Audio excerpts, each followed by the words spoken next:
I have a very special, what we call mini, which means brief, prophetic message on a phrase that you are beginning to hear quite extensively on social media and now on the news. Many people, however, don't understand what this phrase actually means. It's a phrase called the global reset. You're going to be hearing more and more about this, especially if Joe Biden is the candidate that will become the next president, as this system and the party that he is connected with is a part of what I'm about to share with you. And it's very interesting because I believe that there is a prophetic implication, a very strong one, based on the book of Daniel and the book of Revelation, as to the idea of what men are calling in the business world and the corporate world and even world leaders, the global reset. Now, first of all, let me explain to you just a little bit about, I say, Prophecy 101. In Daniel chapter 2, King Nebuchadnezzar had a dream of a metallic image, the head of gold. The head was of gold, the chest and arms were made of silver, the thighs were brass, there were 2 legs that were all of iron, and then when it came down to the 2 feet and the 10 toes, it became a mixture of clay and iron. Now, without going into the history of who these empires are represented by in these metals, the one that we are interested in is not just the 2 legs, which is the split of the Roman Empire between Eastern and Western Rome, or Rome, Italy, and what became known as Constantinople, which is located in Turkey. But what we're interested in is to look at the 2 feet that have the 10 toes. Now, we do know when we go to the book of Revelation that John identified something that Daniel saw as well, which was a beast with 10 horns and 7 heads. The 7 heads were major empires of Bible prophecy, all the way up to a 7th empire that would exist at the time of the early stages of the Great Tribulation. And that's what I want to show you here in this global reset, or the theory of a global reset. Now, when we look at the prophetic scriptures, we do know that the 10 horns on the beast that both Daniel and John saw are 10 nations ruled by 10 kings or 10 leaders. We also know for a fact from reading the prophetic scriptures that the 10 toes on the image that Nebuchadnezzar saw in his dream that were a mixture of clay and iron are also the 10 kings with 10 nations at the very end of days. Now, what's important about those 10 is this, that the Bible tells us in Daniel that in the days of those kings will the God of heaven set up a kingdom that shall not ever end. And also in the vision that Daniel saw, he saw the stone which was cut out of the mountain without hands. This is the kingdom of God. This is the Messiah come crashing down on the nations of this world. And that's why John in Revelation said, now the kingdoms of this world have become the kingdoms of our God and his Christ. Now that's just a little bit of a basic idea about the 2 feet and the 10 toes. Most of my life, when I would hear prophetic teaching, when growing up, they would always talk about the 10 kings, but they never talked about the 2 feet, because you have 5 toes on each foot. And it's the 2 feet which represent the east and the west. The iron and the clay can actually represent, in our time, communism, the Iron Curtain, the iron hammer, the iron sickle of communism, and the clay, democracy. Even one of the early church fathers talked about the clay in Daniel being democracy. So there is this mingling of us as Americans going into communist China and doing business with them, communist China, North Korea, and you also have the nations of Vietnam that are producing products for the West, nations of democracy. So there's this mingling, but it says the iron and the clay really don't mix. And that's exactly how it is with the teachings that are found behind the freedom of democracy and the bondage of socialism and communism. I do want to give you two scriptures, and we're going to explain this in a little bit more detail.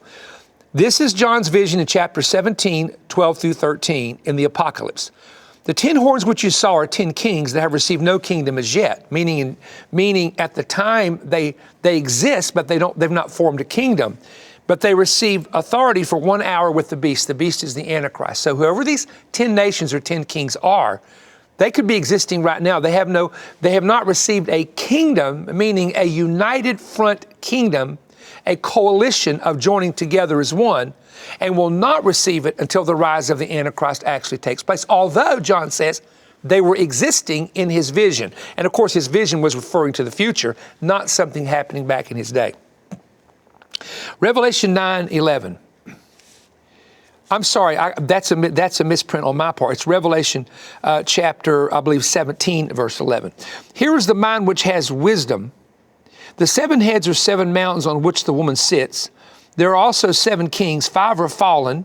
1 is. The other's not yet come. When he comes, he must continue for a short space. The beast that was and is not is himself also the 8th, and is of the 7, meaning one of the 7 previous kingdoms, but he's going to go into perdition, and the Greek word there is destruction. Now, let me just make this real simple for people that are new to prophecy. In this vision, there are 5 empires that have fallen. I can name them biblically: Egypt, Assyria, Babylon, Media, Persia, and Greece. In John's day, one kingdom was. You know what that was? Very simply, the Roman Empire, or the Roman Republic, or what is called Imperial Rome. When John wrote the Apocalypse from the Isle of Patmos in about 95 to 99 AD, Rome was ruling the world. Rome, Italy was the capital of the Roman Empire. Now he says this one exists right now, but he says there's coming one, this will be number 7 now, which continues a short space. Then out of that will come the 8th empire, which is the empire of the Antichrist with his 10 kings, that rules for about the last 42 months of the 7-year tribulation period. Now here's my point. I've been preaching and telling people for 20 years, be looking for a global government, that somewhere down the road, the United States will have leadership which will emphasize complete globalism.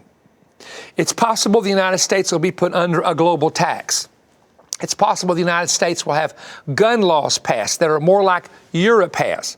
I went to preach in England and had 2 security guards who were, one of them was a former Navy SEAL. And I say a Navy SEAL, not a SEAL like we have in the States, but they, Britain and England has their own group similar to that. So he was like in the British Navy SEALs, if I can say it that way. I want to correct that. And he could literally hit somebody and kill them with one blow. Now, we weren't wanting to kill anybody, but I was going to preach in a very controversial area. So I asked them, where's your weapons? They said, we have none. So in England and Britain, if you've noticed, a lot of the attacks of terrorists comes through either explosives or knives because they're not able to get weapons. Now, there are people in the United States that think this is a great idea. So let's do away with all guns and all weapons because that way there'll be no crime. Well, ladies and gentlemen, can I just tell you, criminals get weapons. And if a criminal knows that you can't defend yourself in your home or you can't defend yourself from your car being hijacked, they're going to do it. And our problem in America is so many drug addicts that are on drugs needing money for their fixes. And that's why the crime is so high, and that's been proven. So let's stay on subject here. So my point is that there's a 7th empire that has to come for a short space. Now, the idea of what we're hearing now is called the global reset. So I looked this up on their own information to say, what does it consist of? There are 3 components, and I want to give these to you. Component 1, to steer the stock markets for fairer outcomes, to coordinate world taxes, world regulations, and world fiscal policy. Number 2, to change wealth taxes to take more money from the wealthy. Watch this one. Now, this is what President-elect, and I'm going to say that at this point, Joe Biden has requested or said he's going to definitely do it, and Harris is definitely behind it, remove all fossil fuel subsidies. Now, what that means is that on the lands that President granted for them to make us the number 1 fuel and gas producer in the world, all that's going to be done away with completely, and which means that under the regulations, you would not be able to get the fuel and gas that we have been getting, which it just actually means your gas prices will go from $1.80, $1.90, $2 a gallon to $4 to $5, where we were several years ago under President Obama. So that's part of the plan. Then to control all social media in a united law. In other words, you make an agreement globally that if this is reported on social media, you remove the person's voice completely. The second component is large-scale government spending program and stimulus plans, and we're already seeing that and even discussion of that coming in the future. Here's another part of this, global reset. Ready? To build new green environmental infrastructures. Now, they didn't tell you this on the news media. But what this new Green Deal is that they're wanting to come up with, every home will have to spend thousands of dollars to put certain light bulbs in, certain electrical units in, everything will have to be redone. Your businesses will have to put tens of thousands of dollars of new, like if you have an old, let's say you live in a rural area and you have a downtown business, it's got old stucco in it, you're going to have to pay tens of thousands of dollars to have the stucco removed out of that building and sprayed with some kind of new something. And they're demanding it be a federal law. This is the discussion, at least, that everybody in America will have to follow. And this is your new administration that allege, and again, we don't know yet, the vote's not been certified, but I'm saying if they get in, they are part of the reset program. That's what I'm trying to say. Number 4 is to make a new industrial revolution, and Hillary Clinton was talking about this the other day, to support the public good. The public good, anytime you're taking money from businesses and corporations in the form of taxes to support the public good, it goes under socialism. Now, the difference between socialism and communism in my book is communism has a basis in atheism. Communism is no freedom of religion, no belief in any God, etc., except the God is the government. Socialism will allow you to believe in something spiritual as long as the rules of your God, i.e. Christianity and the Bible, does not interfere with their social agenda trying to transform the culture into what they want it to be. There's a difference between the two, but that would probably be, in my opinion, the main difference. So here's what I want to say to you. If the administration that is planning to get in at this point, if they get in, then one of the first things that they're going to look at, and they're already talking this, is the global reset, because the people across the world are saying the coronavirus has destroyed governments. It has affected the tax bases, which it has, that New York being shut down and the businesses not creating money. They're not getting state tax. They're not getting sales tax. So the economies are getting hit. And that's why all the money is being printed to throw in these states and in these places to keep them floating, etc. So here's what I want to say, that if the United States eventually joins in with this system, and again, under a new administration, it definitely would. You might as well mark this down. It's going to happen. The globalists will have their way and have, if I can express it this way, the puppets they need. There's the puppets, which are the politicians, but there's the puppet masters, which are the high-level multi-billionaire globalists. And they've had this plan for a long time, and it was interrupted for the past 4 years by President Trump. And that's a known fact. They're not making any secrecy about their hatred for him because he was a nationalist. He was a pro-American, put America first, and the globalists cannot handle that and cannot stand that. So what I'm saying to you is this, that it is possible that this idea of a global reset with nations joining together to plan this is the beginning, very early beginning. Doesn't mean it's the direct fulfillment yet, but it could be the early beginning of the seventh empire of Bible prophecy mentioned in the book of Revelation that continues for a short space.